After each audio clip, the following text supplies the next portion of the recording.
नमस्कार, good morning, स्वागत है आपका। आप देख रहे हैं फिट इंडिया का सुपर हिट बुलेटिन। मैं हूं आपके साथ श्वेता श्रीवास्तव। गुड मॉर्निंग, नमस्कार आप सबके साथ में मैं हूं साक्षी मिश्रा। हम मौजूद हैं नोएडा के बायोडायवर्सिटी पार्क में। बहुत ही खूबसूरत ये पार्क है और काफी बड़े एरिया में बना हुआ है। कभी आप नोएडा आए या फिर नोएडा में रहते हो तो इस पार्क में जरूर आए। और आज देश दुनिया की हर एक बड़ी खबर, हर एक अपडेट के साथ में यहीं से आपके सामने रखेंगे, तो बने रहिए आप।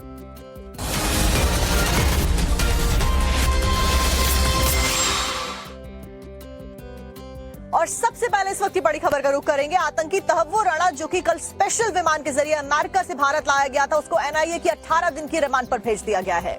तो बड़ी खबर आपको बता रहे हैं, 18 दिन की रिमांड पर आतंकी तहव्वुर राणा। इससे पहले तहव्वुर राणा को पटियाला हाउस कोर्ट में पेश किया गया एनआईए की कोर्ट में, जिसमें देर रात तक राणा के रिमांड पर सुनवाई हुई। हालांकि ज्यादा दिन की रिमांड एनआईए की तरफ से मांगी गई थी और इसके ऊपर लंबी बहस होती है। फैसला कोर्ट की तरफ से सुरक्षित रख दिया जाता है। करीबन 2:15 बजे राणा को एनआईए रिमांड पर भेजने का फैसला कोर्ट की तरफ से सुनाई दिया गया।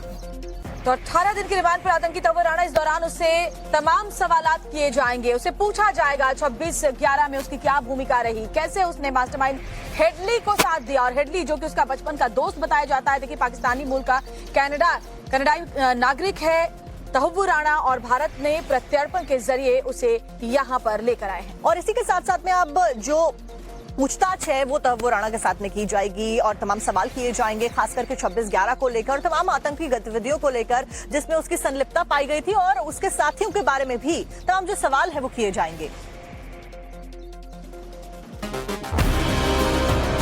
26/11 हमले के दोषी आतंकी तहव्वुर राणा को शाम करीब 6:22 पर दिल्ली एयरपोर्ट लाया गया, जिसके बाद एयरपोर्ट पर ही उसका मेडिकल कर उसे एनआईए कोर्ट में पेशी के लिए ले जाया गया, जिसके बाद देर रात कोर्ट ने उसे 18 दिनों की एनआईए कस्टडी में भेज दिया। में 26/11 को हुए हमले का मास्टरमाइंड तहव्वुर हुसैन राणा, जिसे अमेरिका से प्रत्यर्पित करके लाया गया, आज उसे एनआईए की special court Patiala house court में पेश किया गया और फिलहाल उसे 18 दिन की एनआईए की कस्टडी में भेजा जा रहा है, जहां पर एनआईए उससे पूछताछ करेगी। रात के 2:30 के वक्त हो चुके हैं और आप देखिए कड़ी सुरक्षा के बीच में जो तमाम गाड़ियों का काफिला है उस वक्त आपको निकलता हुआ नजर आ रहा होगा। और सामने जो आप जेल वैन तस्वीरों में देख रहे हैं, उसमें इस वक्त जो है वो तहव्वुर हुसैन राणा, जिसने सैकड़ों निर्दोष मासूम भारतीयों की जान ली, वो फिलहाल अगर आप देखें तो यहाँ तस्वीरों में बैठा हुआ वो आपको निकल गया। कोर्ट से राणा को एनआईए के हेडक्वार्टर ले जाया गया, जहां देर रात एनआईए के अधिकारियों ने उससे पूछताछ की। अब ये आतंकी तहव्वुर हुसैन राणा इसी बिल्डिंग में रहेगा। उसकी लीगल टीम से जुड़े लोग भी इसी बिल्डिंग में उससे मुलाकात के लिए आएंगे और एनआईए की बाकी अधिकारी भी इसी बिल्डिंग में उससे पूछताछ करेंगे। तहव्वुर हुसैन राणा के यहाँ आने के बाद इस बिल्डिंग की भी सुरक्षा को बढ़ा दिया गया है। तहव्वुर राणा को नेशनल इन्वेस्टिगेशन एजेंसी के हेडक्वार्टर्स में लाकर के रखा गया है, जहां उससे अगले 18 दिन पूछताछ की जाएगी, जिसमें उससे ये पूछा जाएगा कि उसका क्या रोल थे।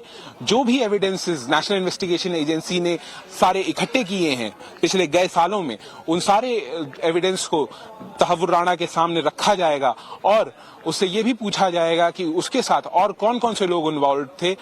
हेडली, जो एक बड़ा इसमें आरोपी माना जाता है, उसके साथ तहव्वुर राणा के किस तरीके के रिश्ते थे, कैसे उसने सारे लोगों की मदद करी थी, जितने भी अक्यूज्ड हैं उनकी मदद करी थी। आतंकी तहव्वुर राणा को अमेरिका से भारत लाना कोई छोटी बात नहीं है।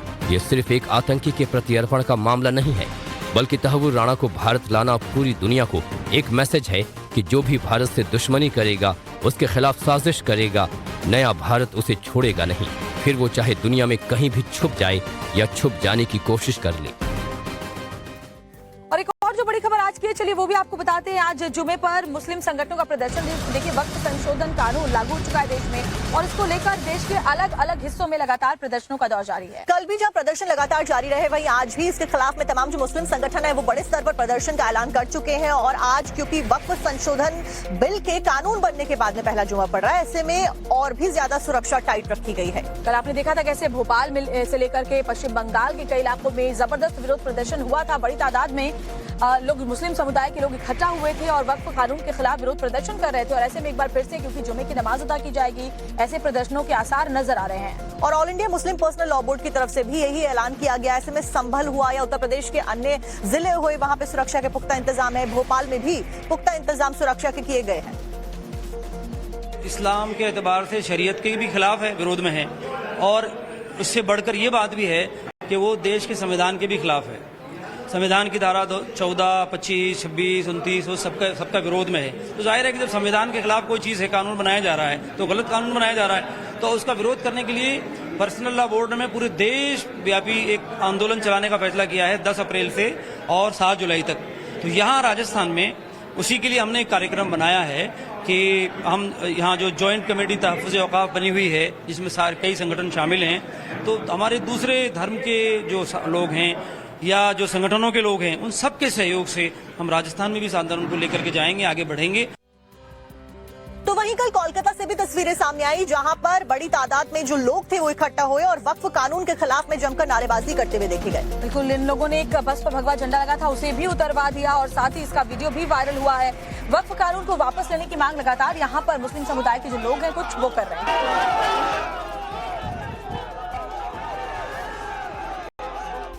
वक्फ कानून बनने के बाद देश भर में प्रदर्शनों का दौर जारी है। वक्फ कानून के खिलाफ कोलकाता के रामलीला मैदान में बड़े प्रदर्शन का आयोजन किया गया। इसमें हजारों लोग शामिल हुए। हाथों में तख्तियां और बैनर पोस्टर लिए ये लोग वक्फ कानून के खिलाफ अपनी आवाज बुलंद करते हुए दिखाई दिए। इस दौरान लोगों ने जमकर नारेबाजी भी की।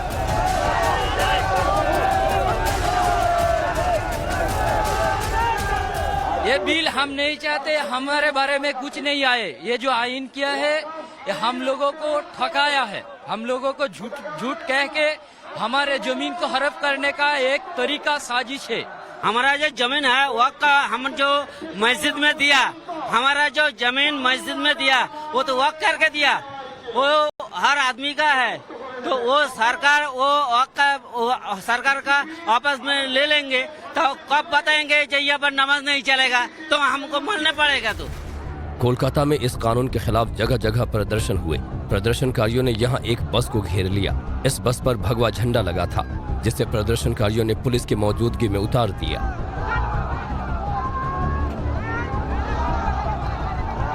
जिसका वीडियो आने के बाद अब बीजेपी ममता सरकार पर हमलावर है। बीजेपी नेता शुवेंदु अधिकारी ने इस मुद्दे पर ट्वीट कर ममता सरकार पर निशाना साधा। शुवेंदु अधिकारी ने अपने ट्वीट में लिखा कि स्वामी विवेकानंद की जन्मभूमि पर भगवा झंडे का अपमान चौंकाने वाला है। क्या यही वो सहिष्णुता है जिसके लिए स्वामी जी खड़े थे? पुलिस खामोश रही। ममता सरकार की निगरानी में ऐसे कृत्य बेधड़क हो रहे हैं। तो वहीं कोना एक्सप्रेस वे पर वक्फ प्रदर्शन में शामिल होने जा रहे कुछ लोगों ने एक कार में तोड़फोड़ की। तोड़फोड़ करने वाले लोगों का आरोप है कि कार के मालिक के गार्डों ने ओवरटेक करने के लिए उन पर बंदूक तानी, जिसके बाद उन्होंने ये कदम उठाया। वक्फ कानून आने के बाद देश भर में प्रदर्शनों का दौर जारी है। मुस्लिम संगठनों का कहना है कि कानून वापस होने तक वो पीछे नहीं हटने वाले हैं।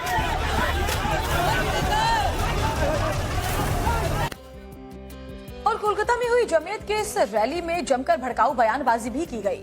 तमाम जो मुस्लिम संगठन थे उनके द्वारा कैसे जंग और युद्ध जैसे शब्द इन प्रोटेस्ट में यूज किए गए, आपको दिखाते हैं। নরেন্দ্র মোদি যে যুদ্ধের ঘোষণা করেছে সেই যুদ্ধকে আমরা কবুল করেছি, লড়াই আমরা ময়দানে নেমেছি। হয়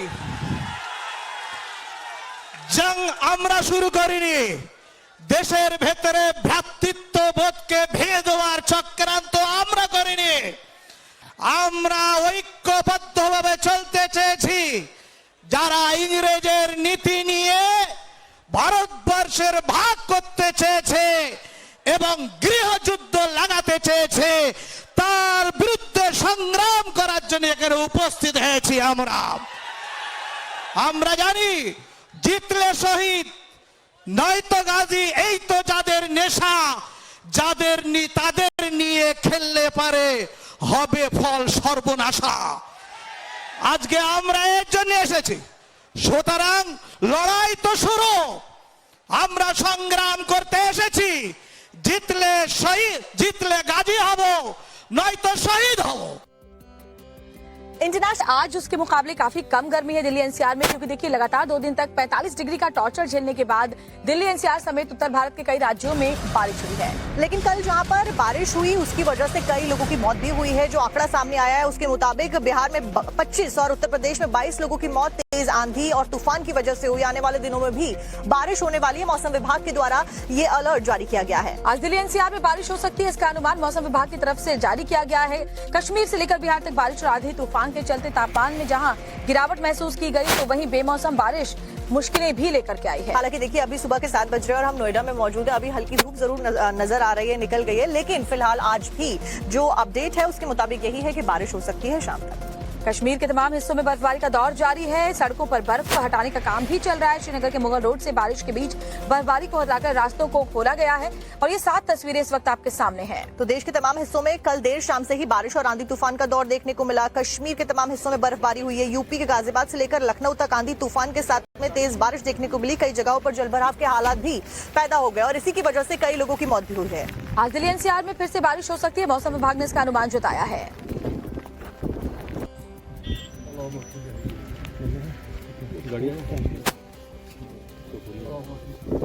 जहां पर उत्तर भारत में बीते दिन और आज के लिए भी अलर्ट जारी किया गया मौसम विभाग के द्वारा, वहीं चमोली से जो तस्वीरें सामने आई है वो डरा देने वाली है, क्योंकि भारी बर्फबारी चमोली में हुई है और बादल भी इस दौरान फटा है, जिसके बाद मलबा ऊपर से नीचे की तरफ आता हुआ नजर आया और जमकर तबाही भी मचाई है।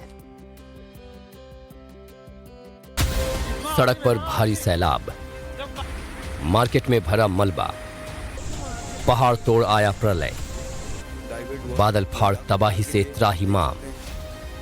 केदार घाटी में बादल फाड़ तबाही की ये 5 तस्वीरें जो आफत के मंजर को बयां कर रही हैं। सैलाब आया तो इस कदर आया कि सब कुछ अपने साथ बहा ले गया।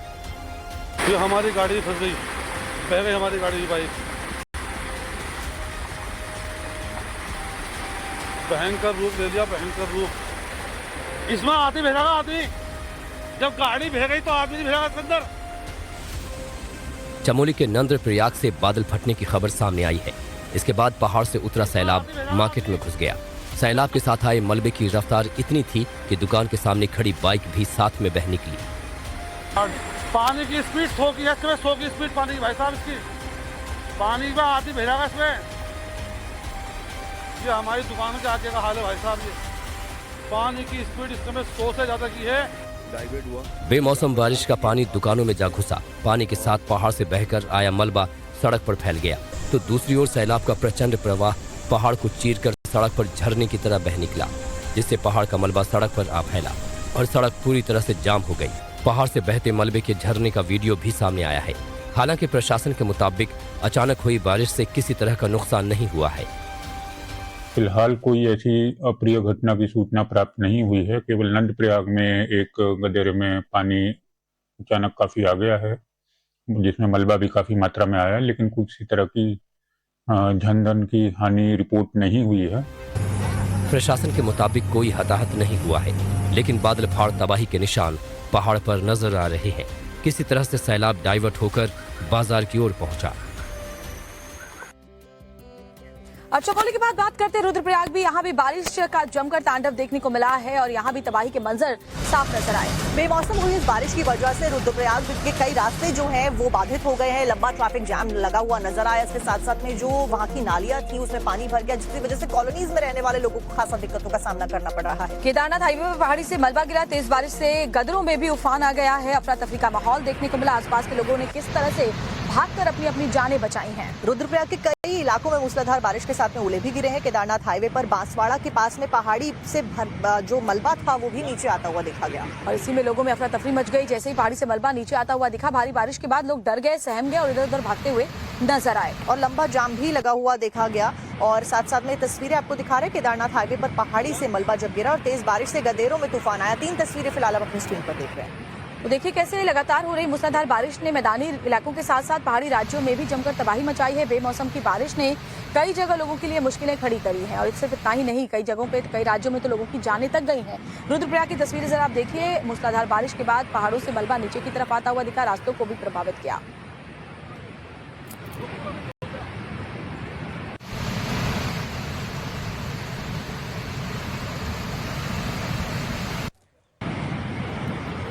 यूपी के कई शहरों में भी कल तेज बारिश हुई है। इसके साथ साथ में तूफान की वजह से 22 लोगों की मौत हो गई क्योंकि बिजली भी गिरी। सबके ऊपर उत्तर प्रदेश के मुख्यमंत्री ने शोक जताया है। बड़ी खबर आपको बता रही थी कि उत्तर प्रदेश में भी लगातार बेमौसम बारिश की वजह से कैसे लोगों की जिंदगियों पर बनाई 22 मौतें हुई हैं। मृतक के परिजनों को आर्थिक मदद की घोषणा राज्य सरकार की तरफ से की गई है। तो सीएम योगी आदित्यनाथ की ओर से घायलों का इलाज कराने के भी निर्देश दिए गए। तो वहीं पालतू पशुओं के नुकसान को लेकर मुख्यमंत्री योगी की ओर से आर्थिक मदद की घोषणा की गई है, जिसके तहत 4,000 रुपए से लेकर 37,500 रुपए तक के राहत के तौर पर प्रभावित पशुपालकों को दिए जाएंगे। तो बारिश और तूफान ने यूपी के कई इलाकों में जमकर तबाही मचाई है। राजधानी लखनऊ में जल भराव देखने को मिला। बहराइच में बारिश के साथ ओले गिरने से खेत में खड़ी सरसों की फसल बर्बाद हो गई। तो गाजियाबाद में भी तेज आंधी के चलते परेशानी का सामना लोगों को करना पड़ा। फतेहपुर में आसमानी बिजली गिरने की वजह से 2 लोगों की मौत हो गई, 3 लोग झुलस गए। बताया जा रहा है कि ये सभी खेत में काम कर रहे थे जिस दौरान तूफान आया। श्रावस्ती में भी बारिश से गेहूं की फसल चौपट हो गई है। बिजली गिरने से सिद्धार्थनगर में किसान ने अपनी जान गंवा दी। तो बड़ी खबर आपको बता रहे हैं, जहां देखिए उत्तर प्रदेश के अलग अलग जिलों में लगातार हो रही मूसलाधार बारिश और साथ ही साथ ओलावृष्टि की वजह से, आंधी तूफान की वजह से नुकसान हुआ है। तो 6 तस्वीरें फिलहाल आप अपने पर देख रहे हैं कैसे तूफान और बेमौसम हुई इस बारिश की वजह से लोग प्रभावित हुए। न केवल लोगों को चोट पहुंची बल्कि 22 लोगों की इस पूरे आंधी तूफान की वजह से यूपी में जान भी जा चुकी है और पशुओं को भी खासा नुकसान और फसलों को नुकसान हुआ है। वैसे इस आंधी तूफान की वजह से सबसे ज्यादा नुकसान अगर किसी राज्य को उठाना पड़ा है तो वो है बिहार। यहाँ 25 लोगों की मौत हो गई है। तो देखिए आंधी तूफान आया जिसकी वजह से बिहार में 25 लोगों की जान गई, कई लोग घायल हुए हैं, बिजली भी गिरी है और ओलावृष्टि भी कई जगह पर होती हुई नजर आई बिहार में। नालंदा में ही बात करें तो 22 लोगों की मौत यहां पर हो गई है, उसकी पुष्टि हुई है। बिहार में आसमानी आफत का सबसे ज्यादा कहर नालंदा में देखने को मिला। पूरे बिहार में 25 से ज्यादा मौतें हुई, जिसमें 22 मौत सिर्फ नालंदा से हुई है। वहीं बिहार के रोहतास में भी बारिश और आंधी का कहर देखने को मिला। सिवान में 2, कटिहार, दरभंगा, बेगूसराय में 1-1 की मौत हो गई है। सरकार की ओर से मृतकों के परिजनों को 4-4 लाख के मुआवजे का ऐलान किया गया है। सभी जिलों से नुकसान की रिपोर्ट भी सरकार के द्वारा बिहार में मांगी गई है। राजधानी पटना में भी होर्डिंग गिरा जिसकी वजह से 3 लोग इसकी जद में आए, घायल हो गए। वहीं जमुई में बिजली गिरने से 3 मौतें हो गई हैं। 5 तस्वीरें इस वक्त आपके सामने हैं। बिहार में अलग अलग जगहों पर जरा देखिए आसमानी आफत ने कैसे कहर बरपाया है। 25 से ज्यादा लोगों की मौत की जानकारी मिल रही है। तो अलग अलग तस्वीरों से आप देखिए कि कैसे तमाम जो हिस्से थे बिहार के, वहां पर भी बारिश और तूफान की वजह से लोगों को खासा नुकसान हुआ और दिक्कतों का सामना आज भी करना पड़ रहा है।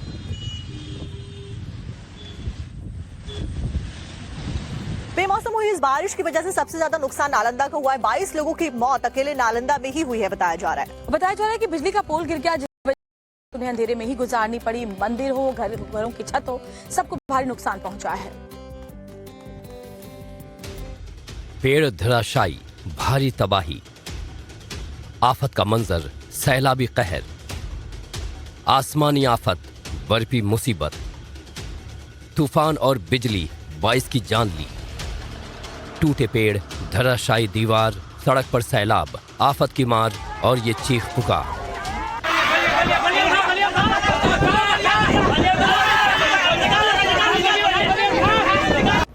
बिहार के नालंदा में कुदरत का ये कहर बरपा है, जहां कई इलाकों में आसमानी आफत, तूफान, बारिश, ओले और बिजली के तौर पर बरपी है। तेज हवाओं और बारिश के चलते दर्जनों पेड़ उखड़कर सड़क पर आ गिरे, जिससे आवाजाही ठप हो गई। तो वहीं मानपुर इलाके में तूफान से बचने के लिए कुछ लोग मंदिर में छिप गए। तभी मंदिर के ऊपर भारी भरकम पेड़ आ गिरा, जिससे 3 लोगों की दबकर मौत हो गई। कितने लोग ये हो गए? एक बहुत बड़ा पुराना पेड़ था और मंदिर के पास था। मंदिर में कुछ छिपे हुए थे, बरसा आया था, पेड़ जो है मंदिर पर गिर गया। ऐसे मैंने एक बड़ा हादसा हुआ है। आंधी का तांडव करीब आधे घंटे तक जारी रहा। बड़े बड़े पेड़ तिनके की तरह गिर गए, जिससे कई गाड़ियों को भारी नुकसान हो गया। नालंदा के करीब दर्जन भर इलाकों में तूफान, बारिश और बिजली गिरने से 22 लोगों की मौत हो गई। अभी तक कुल 22 लोगों की मृत्यु हुई है, जिसमें 21 लोगों की मृत्यु आंधी के कारण हुई है, कहीं दीवार गिरने से, कहीं पेड़ गिरने से, और एक व्यक्ति की मृत्यु वज्रपात से हुई है। तो माननीय मुख्यमंत्री जी ने सभी को मुआवजा देने का तत्काल निर्देश दिया है और इसके लिए कार्रवाई भी शुरू कर दी गई है। नालंदा में हुई इस तबाही से निपटने के लिए प्रशासन की टीम जोर शोर से जुटी हुई है। बिजली के पोल और तार फिर से दुरुस्त किए जा रहे हैं, तो वहीं सड़क पर गिरे हुए पेड़ों को काटकर हटाया जा रहा है। बताया जा रहा है कि 18 किलोमीटर तक तार और 320 से ज्यादा बिजली के पोल गिरे हैं। अगर पूरे बिहार की बात की जाए तो तूफान और बिजली से 25 से ज्यादा लोगों की मौत की पुष्टि हुई है। फिट इंडिया के सुपरहिट बुलेटिन में रुकना होगा एक बहुत छोटी सी ब्रेक के लिए। लेकिन आप बने रहिए हमारे साथ, क्योंकि ब्रेक के उस पर आपको दिखाएंगे कि कहां पर हुआ हेलीकॉप्टर क्रैश और सोशल मीडिया पर कहां पर वीडियो है ट्रेंडिंग।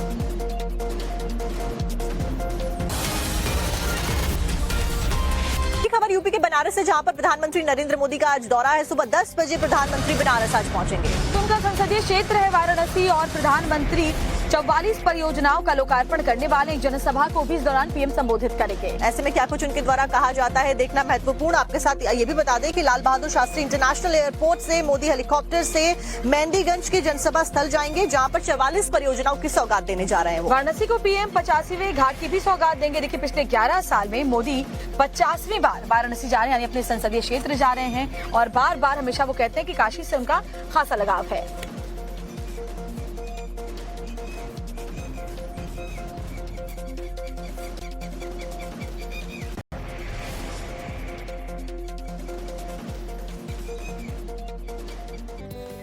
अब खबर हमीरपुर से आपको दिखाते हैं, जहां पर एक खेतों में आग भड़कनी शुरू हुई तो धीरे धीरे आसपास के बड़े इलाके को अपनी चपेट में ले लिया। इस सबके बीच में जिन जिन लोगों के खेत थे वो सभी लोग अपने खेतों को आग से बचाने की कोशिशें करते हुए भी देखे गए, लेकिन कैसे ये सभी नाकाम रहे आपको दिखाते हैं।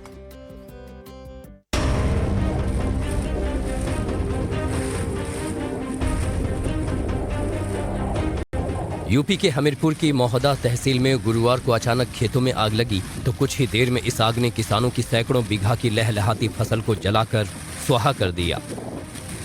इस आग ने थोड़ी ही देर में 500 बीघा के इलाके को अपनी चपेट में ले लिया।